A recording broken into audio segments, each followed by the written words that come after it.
Hi mga kamomoy, good evening, good morning po. Today, naglinis pa ako sa windows namin, sa kusina, sa sala at sa kahit saan. At saka hapit na mahuman mga kamoy. Good evening po, good morning. Alas 12, hapit na dito sa gabi. Morning na yun. Alas 11:55 mga kamoys. Nalit ako. Hi mga kamoys, how are you? Me, ang buhok ko mga kamoys, parang lilipad. Nahugasan ko yun last day, kahapon. At saka today, hindi na naghugas. Bukas na naman maligo ako before sa church. Hi mga kamoys, kumusta kayong lahat? Ako mabuti. At saka hindi pa natulog kasi late ako natulog ako hanggang alas 12 kaninang umaga. Ngayon, trabaho pa mga kamoys kasi walang time. Pag mag-work ako sa working days, wala na akong time. I'm very tired kasi trabaho ako ng 5 hours. Even I'm senior citizen, trabaho pa rin. Sa atin, libigyan ng 1,000 or 500 yun ibigay. Dito walang bigay-bigay mga kamoys. Yung walang nagtrabaho, hindi nagtrabaho, maibigay sa gobyerno. Pero yung, for example, hindi ako magpabigay sa gobyerno. Magtrabaho ako kasi mayroon pa akong apat na may dalawang kamay, instead kung hindi na makatrabaho din, mag-ano ako sa gobyerno mga kamoys. May ibigay din sa gobyerno dito sa Germany. That's social welfare. Social health in Germany. Pero me and my husband is also crank is L. At saka 50% disabled siya mga kamoys ang ano niya. Yung nangyari siya sa August, sabihan tayo mga kamoys. Yung nangyari siya sa August na hospital siya last year. Ngayon siya mga kamoys 50% disabled siya. At saka ang ano sa amin, ang ano sa kanya is magtrabaho siya, babalik siya sa trabaho mga kamoys, pero light work na lang ibigay niya sa boss niya or chief niya. At not so very stressed anymore like before. At saka na-stress siguro siya sa trabaho parang nangyari ito. At saka ngayon, gusto siyang babalik after sa hospital niya.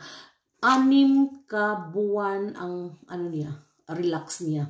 Na hospital siya, marami siyang mga therapy, yung speech therapy, yung exercising para maano yung kamay niyang left side kasi maano daw masakit dito ba. At saka lahat parang gi-overhaul siya mga kamoys. Parang auto ba na sira na auto na gi-overhaul yung body niya 6 months long. At saka palagi siya nagpunta sa doktor every day or every 2 days magpunta siya. Mabuti na lang makaano siya ng auto, maka-drive siya. That's why magpunta siya. Unconcentrated. Ano yung sakit niya? Ano bang hindi makakonsentrate? Ito ang ano niya noon. At saka ngayon, naibalik na lahat, ano na siya, speak na siya ng mabuti, at saka nakadrive na siya ng auto kasi bawal siya mag-drive noon ng 1 month after sa hospital. Ito lang isabi ko sa inyo. At saka ako mga kamomoys, anong gagawin? Magtrabaho din ako kasi wala na dito ang mga anak ko. At saka may bayaran pa kami sa pag-renovate sa bahay namin. Nakautang kami ng ano ba sa atin, ano yung sa atin yung ng bahay, pag-ibig fund. Parang pag-ibig fund. Pero hindi malaki, lang. Basta makarenovate kami dito sa bahay namin. Ang importante, new bathroom, new ito lahat. doors. Pakita ko sa inyo mga kamoys. Anong narinig? Itong door, mga door, ano lang, 1, 2, itong bagong door, ito, at saka itong mga windows, ito mga kamoys, at saka yung saluzin, mga bago yun siya, kasi noon sa time pa ni Upa, at saka yung mga saksakanan, mga bago, itong mga heater, itong heater lang mga kamoys, malapad, at before is other one dito din sa sala. Ipakita ko sa inyo anong na-renovate namin noon. So ito yung malapad na heater. Noon hindi yun malapad mga kamoys, iba yun. Mahal-mahal yun, pero at least maganda-ganda natin lang kaysa before. At saka doon hanggang dito lang mga kamoys, ang bago naming windows, ito lang, at saka doon sa sala yung malaki. Yung iba brown na yun, for example yung mga doors doon pinaano lang namin, so itong doors namin dito sa bathroom, gipinturahan lang. May isang Pilipino, asawa niya is nurse. Pinapunta niya sa Germany, at saka siya ang nagtrabaho. At saka dito sa sala, sa namin, girenovate yun, ang wall, simento na yun lahat. At saka ang mga dito sa kusina namin, ang wall din. So lahat na sa kusina, yung aparador hindi, sa old yun naming apartment, yung mga wall doon, yun before, bago kami naglipat, na ito mga simento, bago yun, bago yung mga wall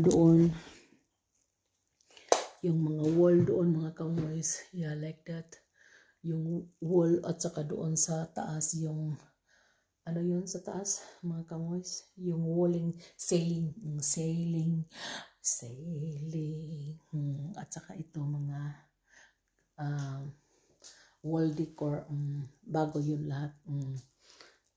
Kasi kailangan din ang pera magtrabaho mga kamoys. Kung walang pera, hindi kami makaloan sa Pag-ibig Fund, wala din, hindi kami makaano. Yung namin, yung bathroom namin, the whole bathroom mga kamoys, yun namin,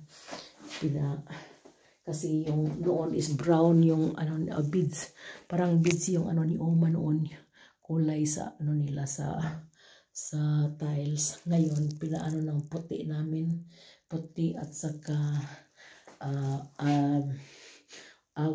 very clear glass. Noon parang sila, ang glass nila palang matte na, anong mat mga kamoys, yung parang dark parang dark na hindi makita, pero ito makita, very transparent, transparent. So ito na, at saka doon ang namin dito, ang CR namin.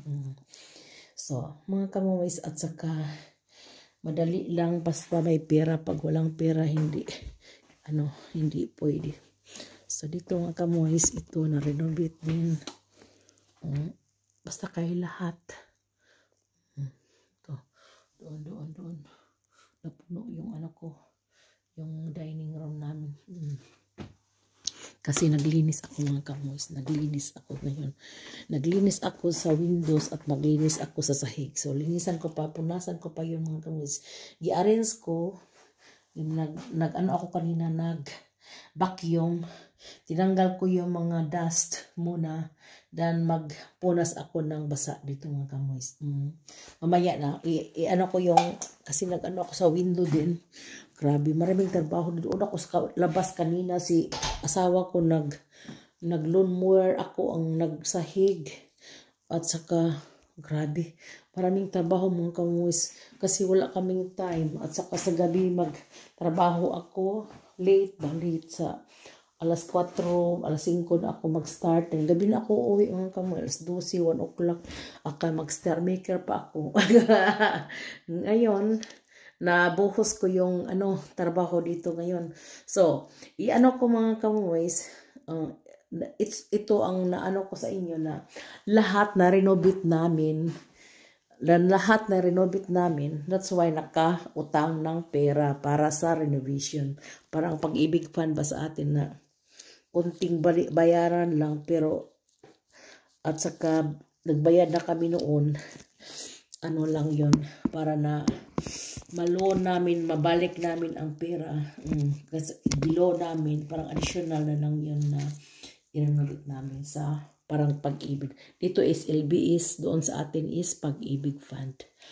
So mga kamoys, ito lang, at saka marami na naman akong sinasabi. I will continue ako muna sa inyo.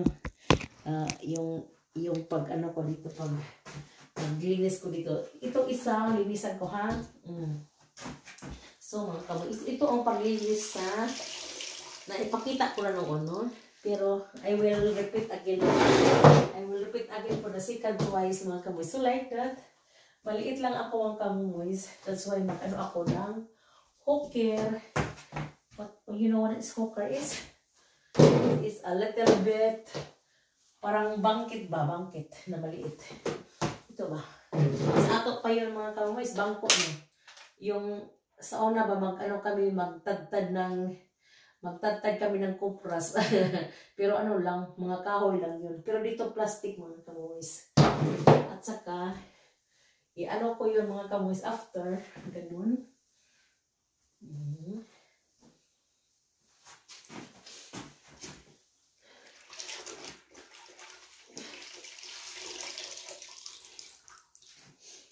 So, maraming mga kamoys.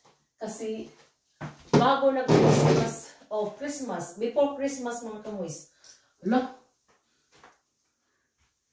buwan, 3 months na mga kamoys, hindi ko na clean ang Pero hindi naman dumi, hindi dumi, kunti lang dumi mga kamoys. Kasi, naman, wala namang alikabok dito. Palagi ako mga kamoys. So like that. Everyday din ako dito ng dust. Yung dust basa.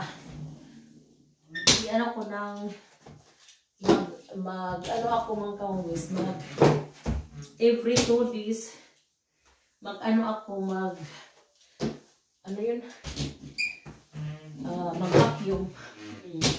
So, ang pagpunas lang, hindi na punasan. So, ngayon, ito ang first coating. Sa side lang ng kamoy, beside lang. So, like that. Para matanggal ang mga tubig. So, that is, mo-absorb yun ng tubig mga kamoys. At ito, dry talaga, dry. Sa mga, lang, side lang. Kasi gi-slide ko siya i-slide ko para hindi maraming tubig sa dito. Ito naman guys. With the use of this, i-swipe lang, swipe pa lang pangalan ito. I-swipe lang 1, 2, 3. Then side by side ito ang first coating and last ito para mauga, para ma-dry. So tingnan niyo mga guys, ang kalawa sa labas niyo. Sa labas na ako. So, ito.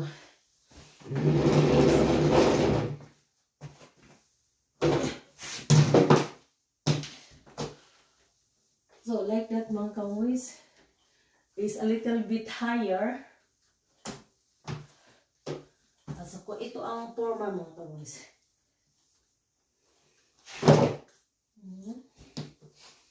Ito ang forma na ngayon. So, like that.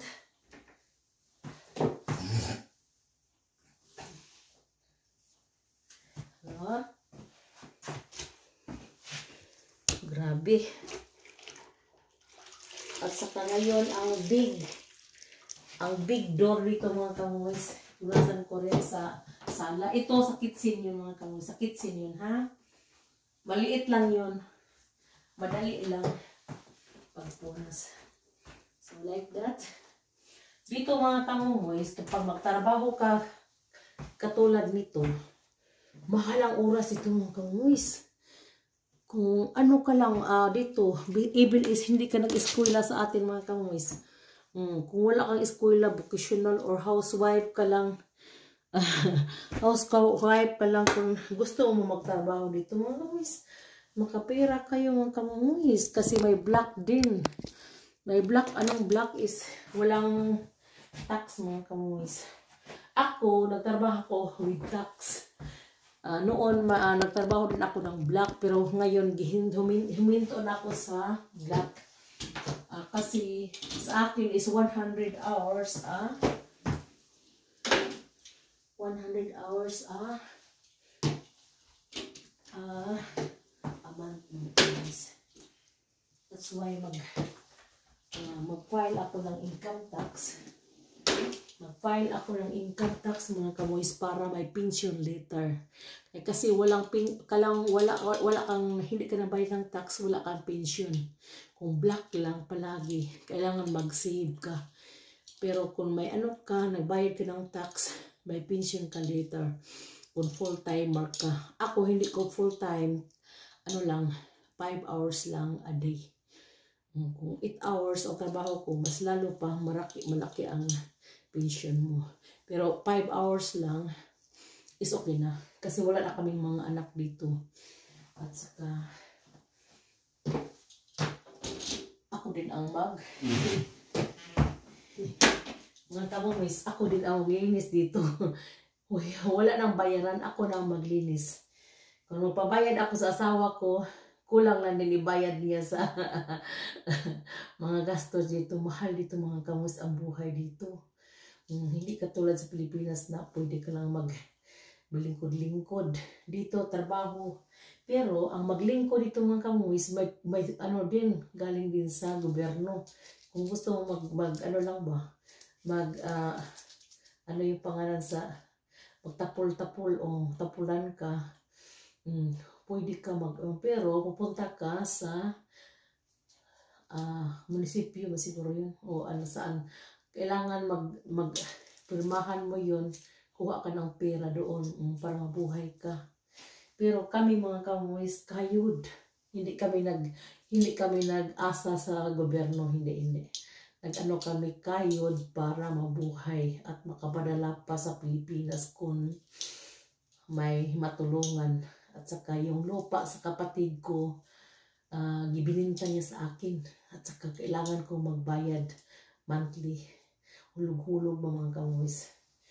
Grabe. Sige na lang, basta kayo may lupa. Kasi ang lupa ko, pinabantayan din ang share ba sa ancestral land namin. Yung ancestral land din sa kapatid ko, bininta sa akin kasi hindi niya siya magpunta doon sa bundok. Kasi na-paralyze siya mga kamuis, sa sundalo siya. So may malaki siyang pension. At saka lang lupa, bininta sa akin. Pero ibinta ko rin yun later. Kung ano man mangyari, ibinta ko yon or ibili ko ng bahay. Kasi ang bahay ko, bininta ko 2018, yung sa nanay namin together ba. Yung nanay ko at ako noon, 2001, nagpagawa kami ng nipahat doon sa baryo. Ngayon, nangyari na wala na si nanay. So, matagal na wala nakatira doon. May nakatira, interesado na bilhin niya ang bahay. Inupit niya mga kamuis. At saka, nabinta namin ni Renhard kasi hindi kami nakatulog dyan. Wala, kasi hindi din complete. Wala nang mga pagkamatay ni nanay, ipangtanggal namin ang mga walang nakatira at saka hindi na namin gisave. Ang bahay lang gisave. Ang mga aparador o mga pinamigay ko sa mga kapatid ko mga kamis. So wala na at empty ng bahay at saka ito na din tanga. So mga kamumis, tapos na ako dito sa kusina, so doon ako sa sala. Thank you for watching. Have a blessed weekend po. Thank you po. And subscribe me and follow me. Thank you po kamoys. God bless. See you the next.